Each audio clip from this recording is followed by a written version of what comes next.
Zemra ime e dashur, kush i kje? Subhanallah, të gjithë ne si qenje njerëzore kemi zemra. Pyetja është, çfarë është kjo zemër? Zemra është përmendur vazhdimisht në Kur'an nga pejgamberi sallallahu alaihi wasallam dhe përdoret i njëjti fjalë, qalb, zemra. A janë çdo të njëjta? A janë zemrat që përmenden në Kur'an dhe në Sunet të njëjtat? Si ajo që të gjithë ne njohim, dhe përgjigja është jo.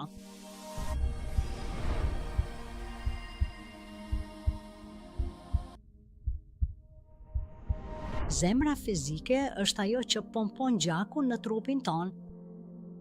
Zemra fizike është ajo që nëse është e shëndetshme, zakonisht edhe trupi është i shëndetshëm dhe e kundërta është e vërtet. Nëse zemra është e sëmurë, zakonisht edhe trupi im është i sëmurë. Zemra fizike, kur ndalon, nuk funksionon më. Zakonisht unë vdes, dhe kur shkoj te Allahu subhanahu wa taala, nuk ekziston më asgjë që quhet zemër fizike. Në fakt, kur jemi në varr, nuk mbetet asgjë prej nesh pas 6 muajsh. Pra, çfarë është kjo zemër që Allahu subhanahu wa taala e përmend në Kur'an dhe i dërguari i Allahut sallallahu alaihi wasallam e përmend në Sunet? Zemër e dashur, kush je ke? Zemra, atë që Allahu e përmendi dhe islamikisht ose shpirtërisht. Askush nuk e di se çfarë është, por ne dim një gjë për të, si fizikisht në fakt është në gjoks. Dhe kush e thot këta? Sigurisht është Allahu. Fa innaha la ta'mal absarun, walakin ta'mal qulubun lati fi suduri. Syt ose shikimi nuk do të verbohen.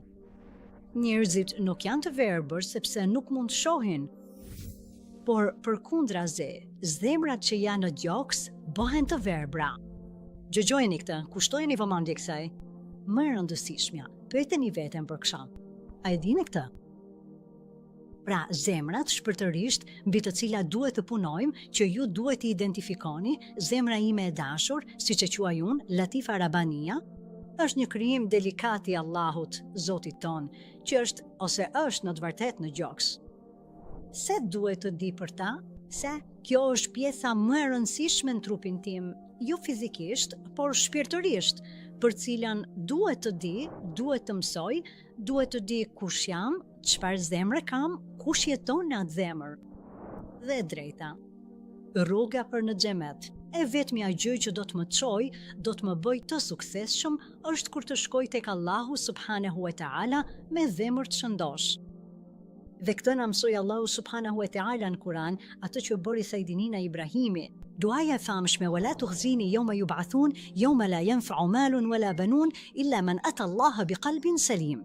Una ata Allah biqalb, Allahu subhanahu wa taala, pejgamberi ynë, babai i profetëve, Sajdina Ibrahimi. Dhe i tha, vële të khezini yawma yub'athun, ata do të ringjallen. Dhe pastaj sa, yawm la yanfa'u malun wala banun. E dini gjithë këtë pasuri që qenjet njerëzore punojnë kaq shumë për ta mbledhur? Ata ndonjëherë nuk i binden Allahut për të mbledhur. Përqendroni te ajo kësuri, ju të gjithë njeni fëmijët që gjithë i duam. Dhe ndonjëherë nuk i binden Allahut për t'i kënaqur ata. Ata fëmijë për të cilët disa, veçanërisht motrat e mia të dashura, ne nënat, ne gratë, derdhim zemrën tonë për ta. Allahu tha këtë: "La yanfa'u malun wala banun." Atë ditë, kur të gjithë do të ringjallemi, unë e quaj intervista private me Allahun subhanahu wa ta'ala. Atë ditë, as pasuria për të cilën punuam kaq shumë, as ata fëmijë nuk do të jenë të tillë. Absolutisht, nuk do të jetë e dobishme as për mua, as për ty. Pra, çfarë do të përfitoj? Zemra, por duhet të jetë zemra e shëndosh. Pra, spari duhet të mësoj rreth zemrës sime të dashur. Dua që ti të jesh zemra që do të më çojë në xhenet, sepse vetëm kjo do të më sjellë dobi. Së dyti, çfarë na mësoi pejgamberi alayhi salam? Na duhet të mësojmë për zemrat tona. Çfarë është ajo?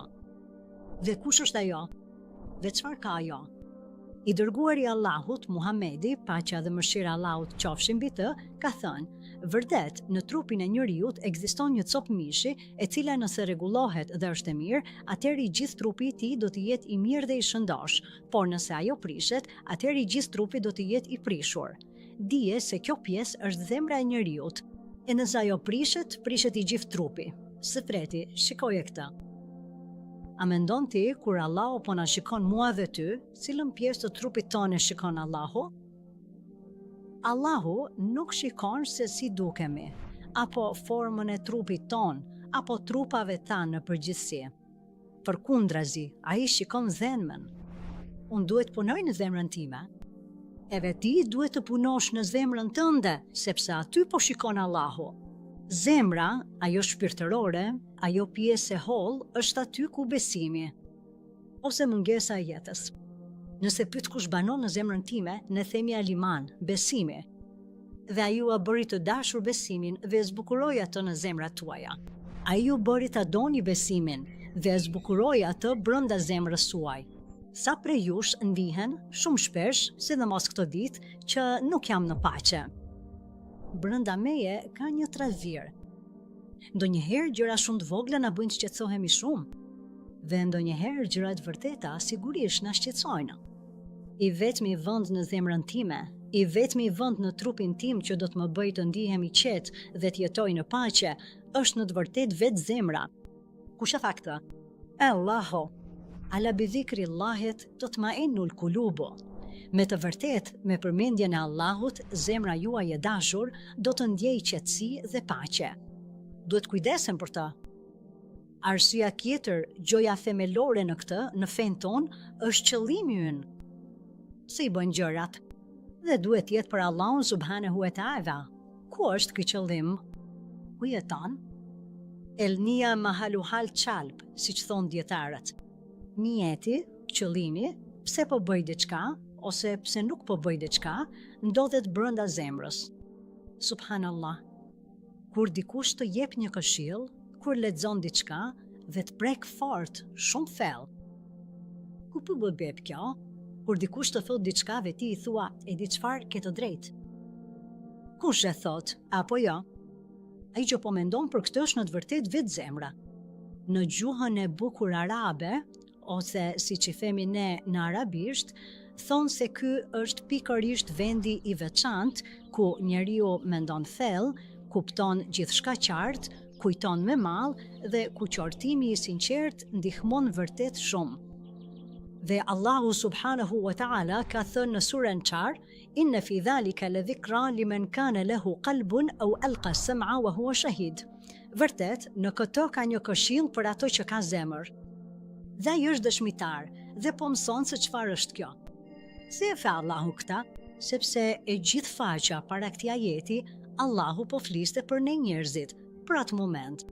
Ndërsa po vdesim, ndërsa dy engjëjt vinë tek ne, Allahu na ruaj të gjithëve. Dhe gjithashtu, kur të ringjallemi, kur engjëlli dëshmon, duke i treguar Allahut çfarë bëm dhe çfarë nuk bëm, atëherë Allahu flet për xhehenemin dhe Allahu flet për zjarrin e ferrit dhe Allahu flet për qiejt. Dhe pastaj, në fund, ai do të thotë, me të vërtetë, në të gjitha këto përkujtesa, në të gjitha këto qortime, personi që ka zemër do ta di këtë. Pra, zemra ime e dashur, më duhet kujdesem për ty. Pra, kur shkoj tek Allahu, shkoj i lumtur, e di ku po shkoj dhe e di që ai është i kënaqur me mua, kur zemra ime e dashur është e kujdesur mirë në këtë jetë. Ju me o barëm. Përveç atij personi i cili vjen para Zotit të tij me një zemër të pastër, të sinqert dhe plotësisht të shëndosh.